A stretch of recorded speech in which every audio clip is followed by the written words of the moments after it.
Para repercutir esses dados tão importantes e observados do payroll, eu converso agora com o Bruno Yamashita, analista de alocação e inteligência da Avenue. Bruno, boa tarde, seja bem-vindo aqui à nossa conversa no CNN Money. Boa tarde, Fabrício. Prazer. Bruno, a gente viu que foi um payroll com menos vagas do que o esperado. Isso tende a reforçar, eventualmente mudar as projeções para uma antecipação no corte de juros pelo Federal Reserve, já que é um mercado menos aquecido do que se previa? Legal. Quando a gente recebe aqui o dado, na nossa visão, apesar, vamos colocar aqui, né? É a primeira vez que a gente tem o dado do payroll divulgado na sexta-feira de novo, desde o dia 3 de setembro, por causa dos impactos do shutdown. Então, vamos dizer, um lado positivo da gente voltar a ter uma esteira novamente normalizada na divulgação dos dados. Ainda assim, o dado ele vai ainda muito em linha com o que a gente já vinha acompanhando. Então, ele não muda a nossa visão pela manutenção da taxa de juros pelo Banco Central americano nessas primeiras reuniões do ano, e aí sim, um possível corte vindo ali mais para meados de abril, ou até como você mencionou, em meados de junho. Bom, e por que isso? Apesar do dado ter vindo um pouco abaixo das estimativas do mercado, né, ainda assim foram criados 50 mil novos postos de trabalho. E até quando a gente tenta relacionar com alguns outros estudos, como o próprio Banco Central de Dallas, eles mostram que talvez um novo número normal em termos de crescimento para a estabilidade do mercado de trabalho, ele esteja rodando ali na casa dos 30, 50 mil postos de trabalho mensais. Então a gente está vendo mais vamos colocar um pouco mais do mesmo no mercado de trabalho, então por isso que a gente acredita que o Banco Central americano vai manter ali, vai optar pela manutenção da taxa de juros nesse início de ano. Bruno, o que explica esse payroll, né? Um payroll que você mesmo mencionou pela primeira vez depois do shutdown, nós temos agora um payroll na sexta-feira. O que explicam essas 50 mil vagas criadas? Bom, dois setores puxaram o payroll para cima, né? Então, para compor esse número de 50 mil, tiveram dois setores que foi justamente, foi dentro de serviços, e aí foi justamente o setor de saúde, para vagas principalmente voltadas para hospitais, e também o setor de entretenimento, principalmente voltado por causa dessa sazonalidade de fim de ano. Então, principalmente ali os bares, restaurantes, a gente viu um aumento na criação de postos de trabalho, mas também impactado aí por fatores sazonais de final de ano.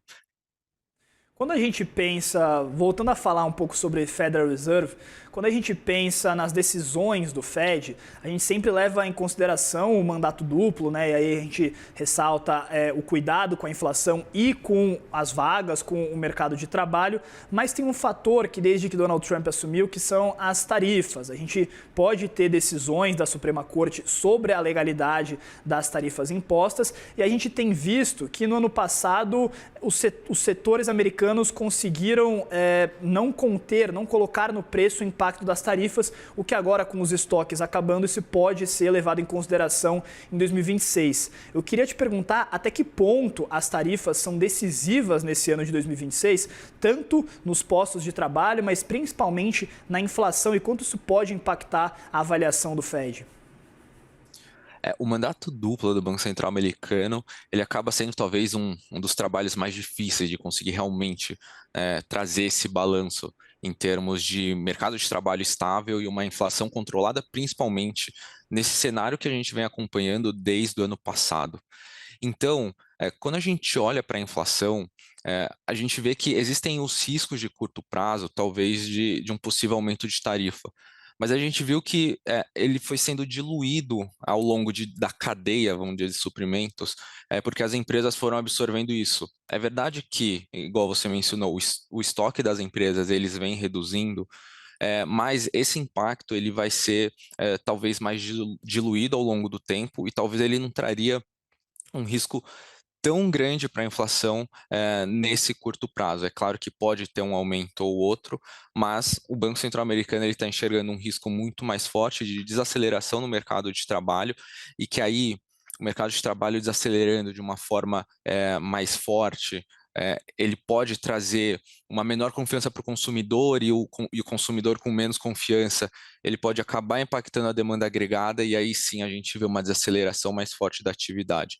Então, apesar da gente ainda enxergar potenciais riscos relacionados à inflação, seja por tarifa ou seja por estímulos fiscais nesse curto prazo, a gente ainda vê que, de certa forma, está sendo diluído e o mercado de trabalho está pendendo um pouco mais para os riscos de tomada de decisão do Banco Central, mas a inflação realmente a gente tem que ficar de olho aqui daqui para frente para entender essa toada. Eu queria te perguntar exatamente o que esperar do mercado de trabalho americano agora em 2026, porque em 2025 a gente teve shutdown, a gente teve projeções que acabaram escapando por muito do que acabou sendo divulgado, e eu queria entender se há riscos de recessão, se algumas políticas econômicas de Trump podem acabar surtindo mais efeito agora em 2026. O que a gente pode esperar para esse ano? O risco de recessão hoje, ele não está tão na mesa aqui na perspectiva do mercado, né? O que o mercado vem enxergando para a economia americana e para o mercado de trabalho é sim uma desaceleração que a gente vai acompanhando. Se a gente pegar o gráfico de criação de novos postos de trabalho numa janela aí de 24 meses, a gente vê que sim, é uma curva que vem caindo.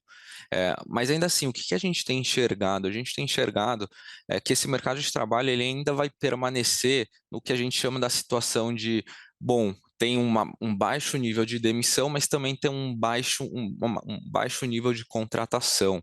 Então, é um mercado de trabalho um pouco mais estagnado, por quê? Porque com um ambiente um pouco mais incerto, as empresas estão reticentes de fazer demissões, dado uma oferta um pouco menor de trabalhadores, e aí também elas não estão abrindo tantas novas vagas porque a perspectiva ela está um pouco mais incerta, então as empresas acabam não conseguindo aí fazer uma grande expansão. Então a gente acredita que essa pode ser um pouco essa toada ao longo de 2026, que é um pouco do que a gente viu em 25, e o mercado tentando balizar justamente todas as políticas e as instabilidades que a gente vê ocorrendo ao redor do mundo.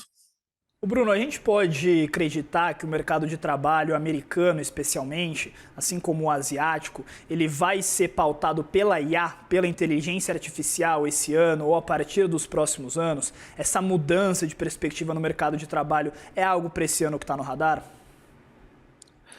O ponto de inteligência artificial, ele começa a entrar no radar desde os relatórios do ano passado. Então, ao longo do ano passado, por exemplo, no próprio livro bege, que é divulgado pelo Banco Central americano, a gente passa a ver uma menção à inteligência artificial impactando os empregos, mas ainda assim, a gente acredita que a ferramenta ela ainda vai trazer um pouco mais ela vai trazer mais eficiência, mas ela ainda não vai aí tá destruindo as vagas de trabalho. Então, ela primeiro vai estar trazendo essa eficiência e talvez para aquelas vagas mais iniciais, então para as vagas mais júniores ali, que talvez seja um trabalho um pouco mais operacional, isso possa vir a ter um impacto, mas a gente acredita que talvez a inteligência artificial nesse momento ela acaba trazendo um pouco mais de eficiência para o mercado, e aí talvez no longo prazo aqui vale uma outra discussão em termos de quanto que essa evolução pode acabar mudando um pouco a mão de obra aqui ao redor do mundo, não só nos Estados Unidos.